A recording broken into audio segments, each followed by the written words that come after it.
నమస్తే సత్య న్యూస్ కు స్వాగతం. నా పేరు చైతన్య. ముందుగా ఈనాటి ముఖ్యాంశాలు.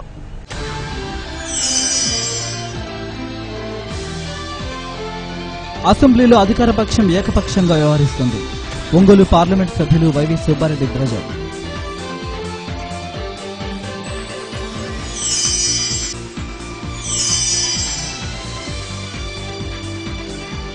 సుబాబుల్ జామాయిల్ కర్ర కొనుగోలుపై నూతన ఒప్పందాలను తక్షణం అమలు చేయాలి.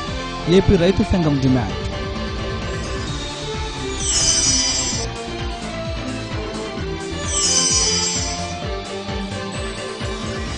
అత్యంత భక్తి శ్రద్ధలతో అగ్ని ప్రతిష్టాపన కార్యక్రమం.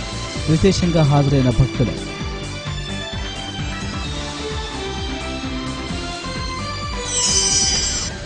అసెంబ్లీలో అధికార పక్షం ఏకపక్షంగా వ్యవహరిస్తూ ప్రతిపక్షం గొంతు నొక్కివేస్తుందని ఒంగోలు పార్లమెంట్ సభ్యులు వైవి సుబ్బారెడ్డి విమర్శించారు. ఎన్నికల హామీలను వెంటనే అమలు చేసి ప్రజలకు మేలు కలిగేలా చూడాలని అన్నారు. పెంచిన విద్యుత్ ఛార్జీలను తక్షణమే తగ్గించాలని డిమాండ్ చేశారు. వెలుగొండ ప్రాజెక్టుకు విడుదల చేసిన నిధులు చాలవని వెంటనే 300 కోట్ల రూపాయలు విడుదల చేయాలని, వెలుగొండ నిర్మాణ పనులు వేగవంతం చేయాలని ఎంపీ వైవి సుబ్బారెడ్డి కోరారు. ఈ బడ్జెట్లో కొంతమేరకు న్యాయం జరుగుతుంది అనుకున్నాం. మనం ఆశించిన స్థాయిలో కేంద్ర ప్రభుత్వంలో కూడా ఈ బడ్జెట్లో మన రాష్ట్రానికి సంబంధించి, దేశం మొత్తానికి సంబంధించి చాలా మంచి పరిణామమే.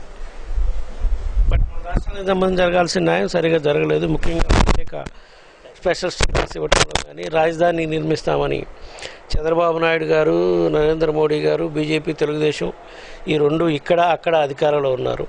ఈ రెండు పార్టీలు కలిసి ఎలక్షన్లో క్యాంపెయిన్ చేశారు. ఒకే స్టేజ్ మీద నరేంద్ర మోడీ గారు, చంద్రబాబు నాయుడు గారు ఉండి రాష్ట్రానికి, కొత్తగా ఏర్పడ్డ ఆంధ్రప్రదేశ్ రాష్ట్రానికి ఢిల్లీని మించిపోయే రాజధాని నిర్మిస్తామని చెప్పారు. ఢిల్లీ కాదు కదా, హైదరాబాదులో లాంటి రాజధాని కూడా నిర్మించుకోవడానికి ఈరోజు మన దగ్గర నిధులు లేక అవస్థలు పట్టే పరిస్థితికి వచ్చింది. దీనికి ప్రధానంగా చంద్రబాబు నాయుడు కేంద్ర ప్రభుత్వంలో భాగస్వామ్యం వహించి ఉండి ఆయన ఎందుకు గమ్ముగా ఒత్తిడి చేయకుండా ఉన్నాడు కేంద్ర ప్రభుత్వం మీద అని అడుగుతున్నాం. పార్లమెంట్ సభ్యులుగా మా వంతు మేము కృషి చేస్తున్నాం. పార్లమెంట్లో ఈ సమస్యల గురించి మాట్లాడుతున్నాం. కేంద్ర ప్రభుత్వం స్పందించాలని వాళ్ళు డిమాండ్ చేస్తున్నాం. కానీ మేము అధికారంలో లేము, మేము ప్రతిపక్షంలో ఉన్నాం.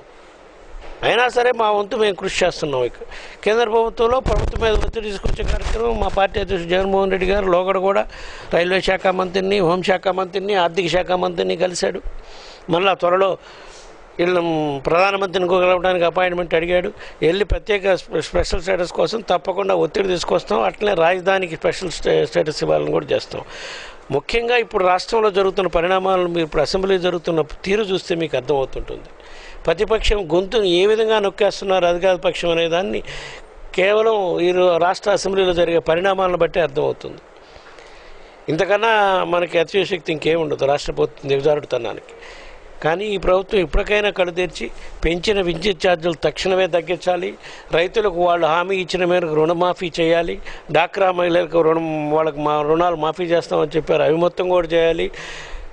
విద్యార్థులకి రావాల్సిన ఫీజు బకాయిలను ఫీజు రీఎంబర్స్మెంట్ కింద చెల్లించిన బకాయిలు కూడా చెందించాలని చెప్పి ఈ సందర్భంగా రాష్ట్ర ప్రభుత్వాన్ని డిమాండ్ చేస్తున్నా. ముఖ్యంగా మన జిల్లాకు సంబంధించిన వరకు కేంద్ర ప్రభుత్వంలో మన జిల్లాకు సంబంధించిన వరకు రామాయపట్నం పోర్టు విషయం ఒకటి నేను కేంద్ర ప్రభుత్వంతో మాట్లాడటం జరిగింది, పార్లమెంట్లోనూ చర్చించడం జరిగింది. అదేవిధంగా మన జిల్లాలో ఇదివరకు యూపీఏ గవర్నమెంట్లో శాంక్షన్ అయ్యి మూలపడేసున్న నిమ్జెడ్ అని నేషనల్ ఇన్వెస్ట్మెంట్ మ్యానుఫ్యాక్చరింగ్ జోన్ అని దాదాపు ఒక 10,000 ఎకరాల్లో ఇండస్ట్రియల్ కారిడార్ పెడతానికి యూపీఏ గవర్నమెంట్ కూడా రాష్ట్రంలో మొత్తం 2 జిల్లాల్లో శాంక్షన్ చేశారు. అది ఒకటి చిత్తూరు జిల్లా, రెండోది ప్రకాశం జిల్లాలో. చిత్తూరు జిల్లాలో ఆల్రెడీ స్టార్ట్ చేసిన కార్యక్రమాల్లో యాక్టివిటీ స్టార్ట్ అయింది. కానీ మన జిల్లాలో ఇంతవరకు ల్యాండ్ ఎక్విజిషన్ కూడా చేయలేదు. పామూరు, పీసీపల్లె, సిఎస్పురం మొత్తం 3 మండలాల్లో మొత్తం 10,000 ఎకరాలు ఐడెంటిఫై చేసి రాష్ట్ర ప్రభుత్వం, జిల్లా యంత్రాంగం రాష్ట్ర ప్రభుత్వాన్ని పంపించడం జరిగింది. రాష్ట్ర ప్రభుత్వం కేంద్ర ప్రభుత్వాన్ని పంపించడం జరిగింది. ఆ విషయం ప్రత్యేకంగా నేను పార్లమెంట్లో మాట్లాడటం జరిగింది. సంబంధిత మంత్రితో కూడా డిస్కస్ చేయడం జరిగింది. త్వరలో కూడా వాళ్ళు కూడా శాంక్షన్ చేసి తప్పకుండా నిమ్జెడ్ ఇండస్ట్రియల్ ఎస్టేట్ త్వరగా పనులు కార్యక్రమం దిశగా కృషి చేస్తామన్నారు. అదేవిధంగా చంద్రబాబు నాయుడు గారు అధికారంలోకి వచ్చిన కొత్తల్లో మన రాష్ట్రానికి, పశ్చిమ ప్రాంతానికి తలమానిక లాంటి వెలుగొండ ప్రాజెక్ట్ కంప్లీట్ 1 yearలో చేస్తానని చెప్పారు. కేవలం 75 కోట్లు ఇచ్చాడు. అవి పాత కాంట్రాక్టర్ల మూతి దూరటానికి కూడా చాలలేదు. ఎక్కడ అదివరకు చేసేవాళ్ళు కూడా ఆ 75 కోట్లు చూసినా చేయకుండా ఆపేసి వెళ్ళిపోయారు కాంట్రాక్టర్లు. కానీ ఈరోజు ఈ బడ్జెట్లో కూడా కేవలం 150 కోట్లు ఇచ్చి ఏది వెలుగొండ ప్రాజెక్టు మీరు 1 yearలో చేస్తామన్న మాటతోనని చెప్తున్నారు. మళ్ళీ ఇంత ఘోరంగా అబద్ధాలు ఆడే ముఖ్యమంత్రిని ఎక్కడా చూడలేదండి. 150 కోట్లతో ఏమవుతుంది? కనీసం 1 టన్నల్ కంప్లీట్ కావాలన్నా నీకు కనీసం 300 కోట్లు కావాలి. 1 year పడుతుంది. మనం ఎలక్షన్కి రాష్ట్ర ప్రభుత్వం వచ్చినాక రేపు ఇంకో 2 నెలలకి సంవత్సరం కాబోతుంది. 2-3 నెలల నుంచి మనం వివిధ సందర్భాల్లో మనం డిమాండ్ చేయడం జరిగింది. ఎట్టి పరిస్థితుల్లో మా వెలుగొండ ప్రాజెక్టు కనీసం అంటే 500 కోట్లు శాంక్షన్ చేస్తే మనం ఫస్ట్ ఫేజ్ కంప్లీట్ చేసుకుందాం. తాగునీటి సమస్య లేకుండా చేసుకుందాం, ఆ తర్వాత సాగునీటి సమస్య లేకుండా చేసుకుందాం అని చెప్పినా కూడా ఈ ప్రభుత్వం నిర్లక్ష్యం చేస్తుంది. ఇది మంచి పద్ధతి కాదు.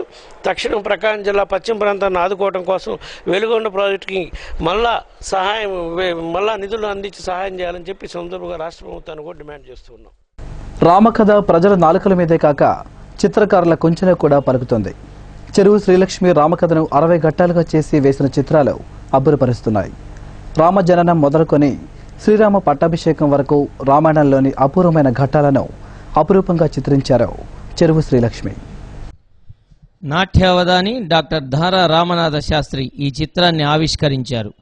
గతంలో చెరువు శ్రీలక్ష్మి కృష్ణం వందే జగద్గురుం అనే చిత్రాన్ని వేసి మిరాకిల్ వరల్డ్ రికార్డ్స్ మరియు తెలుగు బుక్ ఆఫ్ వరల్డ్ రికార్డులో స్థానం సంపాదించారు. సృష్టి ఆర్ట్ అకాడమీ కార్యదర్శి తిమ్మిరి రవీంద్ర శిక్షణలో భర్త చెరువు సుబ్రహ్మణ్యం ప్రోత్సాహంతో తాను రేఖాచిత్ర ప్రదర్శనలో ఈ స్థాయికి చేరినట్లు ఆమె తెలియజేశారు. చారిత్రక ఘట్టాలు తీసుకొని చిత్రాలు వేసేటప్పుడు తండ్రి డాక్టర్ ధారా రామనాథ శాస్త్రి ద్వారా విషయాలు తెలుసుకొని బొమ్మలు వేస్తున్నట్లు తెలియజేశారు. కృష్ణం వందే జగద్గురు చిత్రకళకు గుర్తింపు వచ్చినట్లు శ్రీరామ కథకు కూడా రాష్ట్ర స్థాయి గుర్తింపు రావాలని ఆశిద్దాం.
ఇందులో ఉండేటువంటి కళా రహస్యాల్ని ఏ పద్ధతి ప్రకారం మన తిమ్మిరి రవీంద్ర గారు తమ శిష్యురాల్ని తీర్చిదిద్దారో అవన్నీ వాళ్ళు చెప్తారు.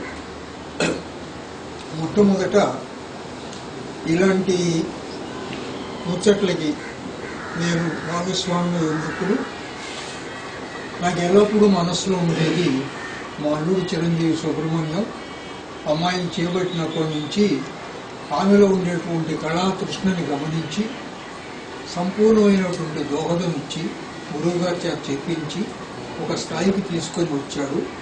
ఈ క్రెడిట్ అంతా కూడా మొత్తం 100% క్రెడిట్ అయితే 90% క్రెడిట్ సుబ్రహ్మణ్యానికి ఇవ్వాలి. ఆ తర్వాత రవీంద్ర గారు చాలా ఎక్కువ శ్రమ చేసి ఆ విద్యంతా నేర్చుకున్నటువంటి వారే అమ్మాయిని ఒక స్థాయికి తీసుకొచ్చారు. 60 ఘట్టాల్లో ఇది పూర్తవుతుంది. మొదట ఏంటంటే వాల్మీకి బోయేవాడు అనమాట. ఆయన 2 పిట్టలు ఉంటే వాటిలో ఒకదాన్ని కొట్టడం నుంచి ప్రారంభమవుతుంది. ఈ బ్రహ్మదేవుడు వాళ్ళు వచ్చి ఇట్లా రామాయణంని రచించమని చెప్తారు. అక్కడి నుంచి మొత్తం రామాయణం 60 ఘట్టాల్లో ఆధునిక పద్ధతిలో వస్తూ చివర పట్టాభిషేకంతో ముగుస్తుంది. టోటల్గా దూరం నుంచి చూస్తే కానీ అందులో రామబాణం కనిపిస్తుంది. బ్యాక్గ్రౌండ్లో రామబాణం కనిపిస్తుంది అనమాట. ఇది యాక్రిలిక్ కలరు. దీన్ని నేను 3 రోజుల్లో పూర్తి చేశాను. ఎలా ఉంది మీకు పెయింటింగ్? చాలా ఆనందంగా ఉంది. నేను అసలు పూర్తి చేస్తాను అనుకోలేదు. రాత్రి కూడా 4:30 వరకు కూర్చొని నేను 3 రోజుల్లో అది చేశాను. ఇందులో బాడీ అంతా అదే మన రియలిస్టిక్ గా అట్లా ఏముండదు, సూచప్రాయంగా వెళ్ళిపోతూ ఉండదు. ఇది ఆధునిక పద్ధతిలో చేశాను. శ్రీరామ్ అవతారానికి సంబంధించి 60 ఘట్టాలుగా ఆధునిక పద్ధతిలో ఈ చిత్రాన్ని వేయటం అనేది ప్రత్యేకం. ఆల్రెడీ ఇదివరకు చాలా పెయింటింగ్ చేశారు తను, అవన్నీ రియలిస్టిక్లో చేశారు. ఇప్పుడు ఇది చేయటం అనేది మోడర్న్ అన్నమాట. ఆధునిక పద్ధతిలో ఆ ఘట్టాలన్నింటినీ ఒకే చోట ఒకే పెయింటింగ్లో ఒకే క్యాన్వాస్లోనే మామూలుగా అందరూ చేయటం ఏంటంటే ఒక్కొక్క సన్నివేశాన్ని ఒక్కో పెయింటింగ్ లాగా చేస్తారు. కానీ ఇదేంటంటే 60 ఘట్టాల్లో అవతారం మొత్తాన్ని 60 ఘట్టాలుగా ఒకే క్యాన్వాస్ మీద ఆధునిక పద్ధతిలో వేయటం అనేది ప్రత్యేకం. సుబాబుల్ జామాయిల్ కర్ర కొనుగోలుపై నూతన ఒప్పందాలు తక్షణమే చేపట్టాలని ఏపీ రైతు సంఘం జిల్లా కార్యదర్శి గోపీనాథ్ డిమాండ్ చేశారు. గత ఏడాది జామాయిల్ కర్ర క్వింటా 4,600 రూపాయలు, సుబాబుల్ కర్ర క్వింటా 4,400 రూపాయలు కొనుగోలు చేసే విధంగా పేపర్ మిల్లులతో ఒప్పందాలు చేస్తే దాన్ని ఉల్లంఘించి ఇష్టానుసారంగా రైతులను దోపిడీ చేస్తున్నారని గోపి విమర్శించారు. సుబాబులు జామాయిల్ కర్ర ఒప్పందాన్ని వెంటనే చేసి ప్రకాశం జిల్లాలో కర్ర కొనుగోలు వెంటనే ప్రారంభించాలని చెప్పేసి రైతు సంఘం ప్రకాశం జిల్లా కమిటీ డిమాండ్ చేస్తా ఉన్నాం. పేపర్ మిల్లులు వాళ్ళ స్టాక్ పాయింట్లు పెట్టుకొని లారీలతోటి అప్పటికప్పుడు ట్రాక్టర్లు తీసుకొచ్చి 2-3 రోజులు లారీ దొరికిన దాకా 2-3 రోజులు రైతులను వెయిట్ చేయించకుండా తీసుకొచ్చిన సరుకు తీసుకొచ్చినట్టుగా మొత్తం రైతుల దగ్గర కొనుగోలు చేసి వాళ్ళు డంపింగ్ పాయింట్లో డంప్ చేసుకోవాలని చెప్పేసి కోరుతా ఉన్నాం. ఇంకొక వైపున వేబిడ్జీలు ఈ కొనుగోళ్లు అమ్మకాలకు సంబంధించి ఏఎంసీలది ప్రత్యక్ష పాత్ర లేకుండా పోయింది. దీనికి సంబంధించి 2007కు ముందల ఏ విధంగా అయితే కొనుగోలు అమ్మకాలు జరిగినాయో ఏఎంసీల ద్వారా నేరుగా రైతాంగానికి డబ్బులు ఇచ్చేటువంటి పద్ధతి ఏదైతే ఉందో ఆ పద్ధతిని మరలా తీసుకొని రావాలని చెప్పేసి కోరుతా ఉన్నా. ఆ విధంగా తీసుకొని రావాలంటే ఏఎంసీల మీద విధించినటువంటి సేల్ ట్యాక్స్ ని రాష్ట్ర ప్రభుత్వం రద్దు చేసుకొని ఇతర పిఎస్సిఎస్ఎల్కి టొబాకో బోర్డులకి ఏ విధంగా అయితే మినహాయింపు ఇచ్చారో దీనికి కూడా ఏఎంసీలకు కూడా మినహాయింపు ఇవ్వాలని చెప్పేసి కోరుతా ఉన్నాం. అలాగనే రైతులకి ఎప్పటికప్పుడు పేపర్ మిల్లులు డబ్బులు ఇవ్వటం లేట్ అయితే ఎప్పటికప్పుడు రైతులకి డబ్బులు ఇచ్చే విధంగా రివాల్వింగ్ ఫండ్ని మరలా పునరుద్ధరించి రైతాంగాన్ని ఆదుకోవాలని చెప్పేసి రైతు సంఘం మేము కోరుతా ఉన్నాం. లేని పక్షంలో ఇతర రైతు సంఘాలని రైతాంగాన్ని పోగు చేసి ఉద్యమానికి సన్నద్ధమవుతామని చెప్పేసి హెచ్చరిస్తా ఉన్నాం. అల్లూరులోని షిరిడి సాయిబాబా మందిరంలో బాబావారి పంచమ వార్షికోత్సవం మార్చి 31వ తేదీ నుండి ఏప్రిల్ 4వ తేదీ వరకు ఘనంగా నిర్వహించనున్నట్లు ఆలయ కమిటీ సభ్యులు తెలిపారు. ఈ వార్షికోత్సవంలో భక్తులు అధిక సంఖ్యలో పాల్గొనాలని ఓ ప్రకటనలో మందిర నిర్వాహకులు తెలిపారు. ఇప్పుడు ఒక స్వల్ప విరామం. న్యూస్ కు తిరిగి స్వాగతం. క్విజ్ ఇంజనీరింగ్ కాలేజీ ఆధ్వర్యంలో వెంగముక్కలపాలెంలోని కాలేజీ ఆవరణలో నిర్వహించిన క్విజ్ ఫెస్ట్ కు విశేష ఆదరణ లభించింది. ఈ సందర్భంగా నిర్వహించిన ఆటల పోటీల్లో సాంస్కృతిక కార్యక్రమాల్లో స్టూడెంట్స్ ఉత్సాహంగా పాల్గొన్నారు. ఈ కార్యక్రమంలో quiz engineering college correspondent Nidamanuri Nageswararao, ఉపాధ్యక్షుడు బాజన చెంచు ప్రసాద్, ప్రిన్సిపల్ కళ్యాణ్ చక్రవర్తి, జేఎన్టీయూ ఆచార్యులు జేవీఆర్ మూర్తి తదితరులు పాల్గొన్నారు.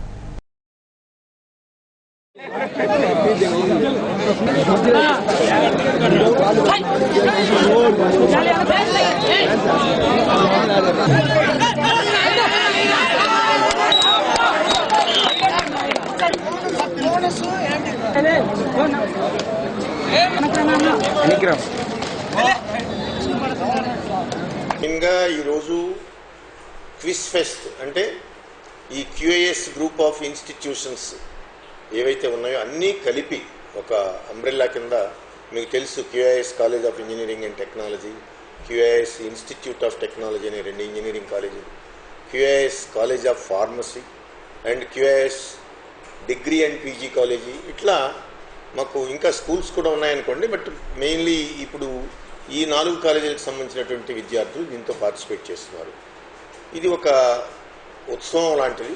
దీంట్లో మేము ఇతర కాలేజెస్ బయట వాళ్ళని కూడా దాదాపు ఇందాక చూసాం, ఒక 20 కాలేజీల నుంచి విద్యార్థులు వచ్చారు. వాళ్ళు కూడా పార్టిసిపేట్ చేస్తున్నారు. పేపర్ ప్రజెంటేషన్స్ కానీ, కాంపిటీషన్స్ కానీ, ఈవెన్ గేమ్స్, వీటన్నిటిలో కూడా పార్టిసిపేట్ చేసి ఇప్పుడు ఒక రకమైన ఇంటరాక్షన్, విద్యార్థులు కూడా ఎప్పుడు కూడా కలిసిమెలిసి ఒక చోటే ఉన్నప్పుడు మన ఆలోచనలు వేరుగా ఉంటాయి. అలాగే 4 రకాల విద్యార్థులు 4 ప్రాంతాల నుంచి వచ్చేసినప్పుడు వాళ్ళ తాలూకు అక్కడ పరిస్థితులు ఏంటి, వీళ్ళ ఇక్కడ పరిస్థితులు ఏంటి అనేటువంటిది కూడా ఒక అవగాహన ఆ ఏజ్లో ఉంటే వాళ్ళ నాలెడ్జ్ ఇంప్రూవ్ అవుతుంది. ఒక టీమ్ స్పిరిట్, కలిసి పనిచేయడం అనేటువంటిది ఒకటి ఇంప్రూవ్ అవుతుంది.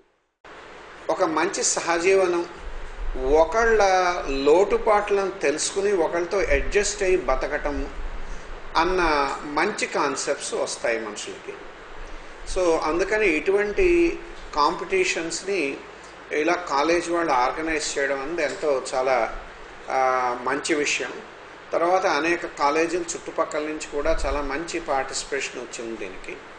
సో టెక్నికల్గా కూడా చాలా పేపర్లు వస్తే వాటిని ఫిల్టర్ చేసి జడ్జెస్తో చేయించి అంతా చేస్తున్నారు. తర్వాత ప్రజెంటేషన్స్లో వీళ్ళు ప్రజెంట్ చేసినప్పుడు ఆ పేపర్లో తప్పొప్పులు ఏంటి, దీన్ని ఎలా అవగాహన మళ్ళీ మార్చుకోవాలి, నువ్వు ఎలా ఇంప్రూవ్ చేయాలన్న సజెషన్స్ కూడా వాళ్ళు ఇస్తారండి. దాన్ని బట్టి ఈ విద్యార్థుల్లో ఆ స్కిల్స్ అన్నీ డెవలప్ అవుతాయి. ఈ ఉత్తినే మామూలు కాలేజీలో పరీక్ష రాసేసి పాఠం విని చేసే దాంట్లో ఇటువంటి స్కిల్స్ డెవలప్ కావు. కానీ ఒక వ్యక్తి ఉద్యోగంలో స్థిరపడడానికి మిగతా వ్యవహారాలకి ఇది చాలా ముఖ్యమైన విషయం. అందుకని ఇటువంటి కాంపిటీషన్స్ని ఎంకరేజ్ చేయాలని. తాత లక్ష్మీప్రసాద్ కళ్యాణ మండపంలో జరుగుతున్న అష్టలక్ష్మి యాగంలో భాగంగా అగ్ని ప్రతిష్టాపన మహోత్సవాన్ని అష్టలక్ష్మి పీఠ వ్యవస్థాపకాచార్య పీతాంబరం రఘునాథాచార్య నిర్వహించారు. లోక కళ్యాణం కోసం ఈ కార్యక్రమం నిర్వహిస్తున్నట్లు తెలిపారు. అధిక సంఖ్యలో పాల్గొన్న మహిళా భక్తులను ఉద్దేశించి అభిభాషణ చేశారు.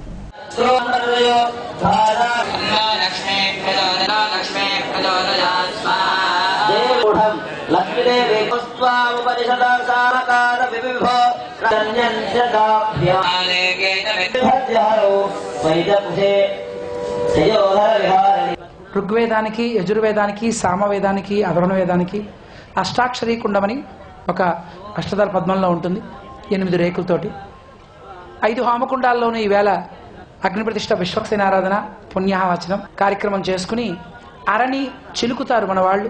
ఆ శ్రీమన్నారాయణుణ్ణి అలాగే లక్ష్మీదేవిని, సుదర్శనుని కూడా ఆవాహన చేసి ఆ షోడశోపచారాలు సమర్పించి అప్పుడు చేస్తూ దానికి ఒక పెరుగు చిలికినట్టుగా అటు ఇటు తాడు పట్టుకు లాగుతూ ఉంటారు. పాంచరాత్ర ఆగమశాస్త్రం చెబుతుంది బాలాగ్ని, యువాగ్ని, వృద్ధాగ్ని అని 3 రకాల మాట. భగవద్ ఆరాధన ఇలాంటి యజ్ఞాలు, యాగాలు, ఆలయ ప్రతిష్టలు కూడా మన వాళ్ళు బాలాగ్ని అంటారు, పెరుగు చిలికినట్టుగా చిలుకుతారు. ఒక కర్ర రాపిడికి అందులోంచి అగ్ని ప్రజ్వలిస్తుంది. ఆ సమయంలో సామవేదం, ఋగ్వేదం మంత్రాలతోటి అగ్నిదేవుణ్ణి ప్రీతి కలిగించి అగ్నిదేవుణ్ణి ఆవాహన చేసుకుంటారు. చాలా త్వరగా వచ్చాడు స్వామి. అలా ఆ రకంగా ప్రతిష్ట వెలుగులోకి వచ్చినటువంటి అగ్నిదేవుణ్ణి, ఆవిర్భవించినటువంటి ప్రతిష్ట కాబడించబడినటువంటి ఆ స్వామిని తీసుకుని యాగశాల చుట్టూ ప్రదక్షిణ చేసి ఆయా కుండాలలో మనం ప్రతిష్ట చేస్తారు. బ్రాహ్మణ సేవా సమితి ఆధ్వర్యంలో ఏప్రిల్ 23న జిల్లాలోని బ్రాహ్మణ బాలురకు ఉచిత ఉపనయన మహోత్సవాలు నిర్వహించనున్నట్లు సమితి ప్రతినిధులు ప్రకటించారు. పూర్తి వివరాలకు సమితి అధ్యక్ష కార్యదర్శులను బొల్లాపల్లి వెంకట సుబ్బారావు, పాంచలవరపు రామచంద్రమూర్తిని సంప్రదించాలని అన్నారు. ఇప్పుడు కొన్ని వాణిజ్య ప్రకటనలు. సత్య న్యూస్కు తిరిగి స్వాగతం. భూమి ఉన్న ప్రతి రైతుకు భూసార హెల్త్ కార్డులు ఇవ్వాలని జిల్లా కలెక్టర్ విజయ్ కుమార్ ఆదేశించారు. మార్కాపురం డివిజన్ సమావేశంలో విజయ్ కుమార్ మాట్లాడారు. స్మార్ట్ విలేజీలు, స్మార్ట్ వార్డుల్లోని 10 మంది రైతులకు భూసార హెల్త్ కార్డులు పంపిణీ చేయాలని ఆదేశించారు. శ్రీవరి సాగుపై గత సమావేశంలోని పూర్తి లక్ష్యాలను ఎందుకు సాధించలేదని కలెక్టర్ అధికారులను మందలించారు. మార్కాపురం డివిజన్లోని 850 ఎకరాలకు కూరగాయల విత్తనాలు సరఫరా చేయాలన్నారు. మండలంలో ఇళ్ల పట్టాలు పంపిణీ వేగవంతం చేయాలని ఆదేశించారు. జిల్లా అదనపు సంయుక్త కలెక్టర్ రవిప్రకాష్ రావు, జిల్లా వైద్యారోగ్య శాఖ అధికారిని డాక్టర్ యాస్మిన్ తదితరులు ఈ సమావేశంలో పాల్గొన్నారు.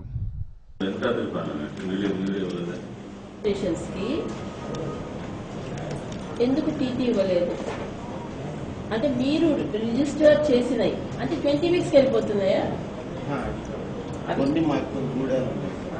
ఏదైనా మీకు కాజ్ ఉంటే చెప్పండి.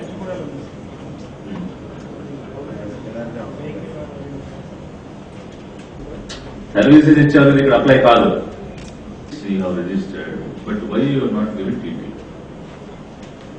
These are all your cases. These are all not the cases which you are rendering service. They are over and above the 926 what you are talking about. I am asking about this 926. Ekkada Kambam? Where is Kambam? Avundu ledhu Kambam list lo. Mohini బండాసుర నృత్య రూపకం నయన మనోహరంగా సాగింది. AP ప్రభుత్వం కళా పురస్కార గ్రహీత AB Balakondalarao బృందం ప్రదర్శించిన తీరు అందరినీ అబ్బురపరిచింది.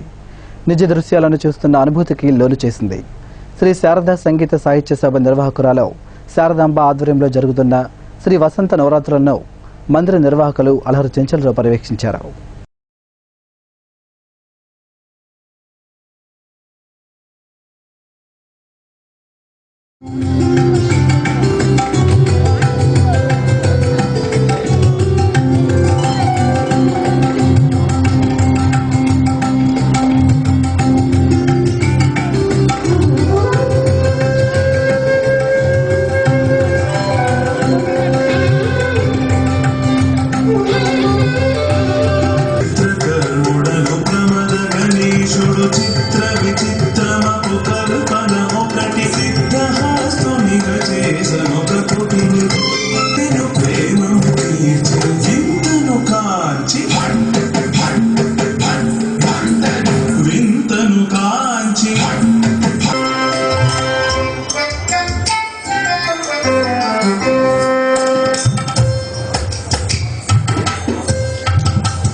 తాతగా భండుని సవరించే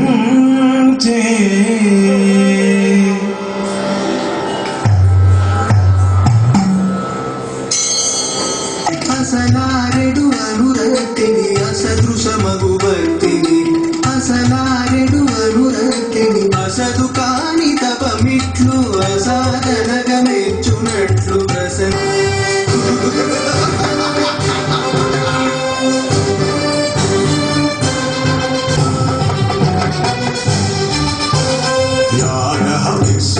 భాగములంద అమరాధిపుడే తగునా యాగహవిస్సుల మన వశములు కాగా చూపుము ఆవేశములు భోగములన్నీ మన వశములు కాగా చూపుము ఆవేశములు భోగములన్నీ మన వశములు కాగా చూడ కాడాచిగందున చట ప్రాణువగా యొప్పుచుండ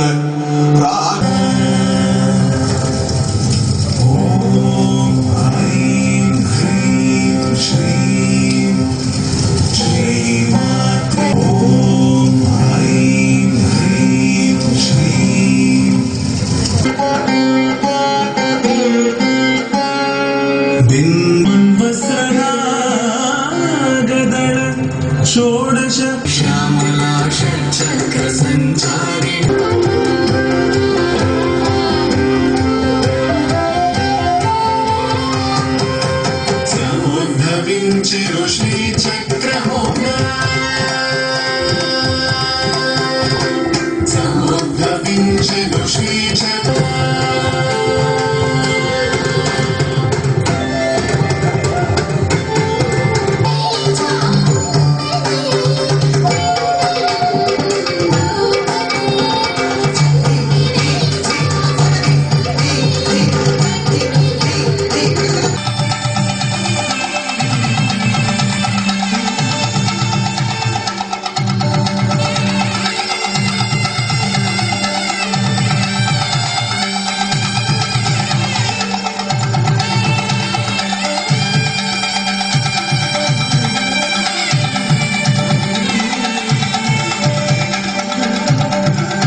సత్య న్యూస్ ముగించే ముందు ముఖ్యాంశాలు మరోసారి.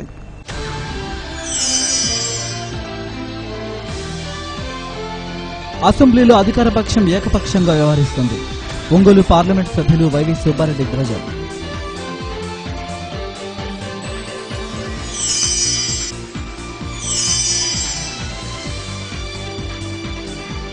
సుబాబుల్ జామాయిల్ కర్ర కొనుగోలుపై నూతన ఒప్పందాలను తక్షణం అమలు చేయాలి. ఏపీ రైతు సంఘం డిమాండ్.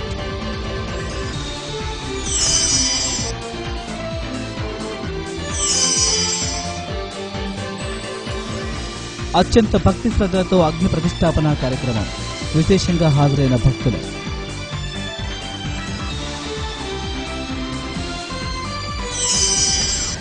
సత్య న్యూస్లో నేటి మాట.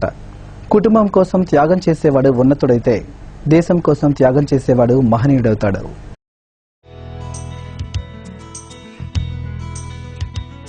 సత్య న్యూస్ ఇంతటితో సమాప్తం. తిరిగి మరో బిడ్డలు కలుసుకుందాం. నమస్కారం.